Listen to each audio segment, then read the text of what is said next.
Hello everyone and welcome back to another video from Apps Academy.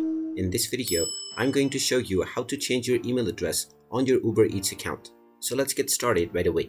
First of all, open up your web browser and then in the address bar type in ubereats.com and press enter. You will now be taken into the official Uber Eats website. If you haven't logged into your account already, go ahead and use your phone number or your email address or your social accounts and you will be logged in, after which you can immediately start making your order.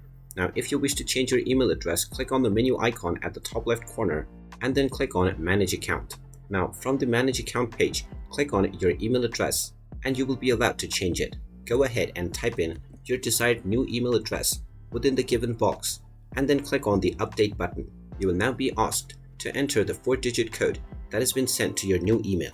Go ahead and log into your account and check your inbox and you will find an email from Uber which contains the code that you can use to change your email address. Just copy this code and paste it within the verification box and click on the next button, and now your email address will be changed right away. And there you have it, to change your email address on Uber Eats. If you find this video helpful, make sure you hit that like button and subscribe to our channel if you haven't done so already. Also ring that notification bell to never miss another update from us. Thank you for watching and I will see you again in the next video.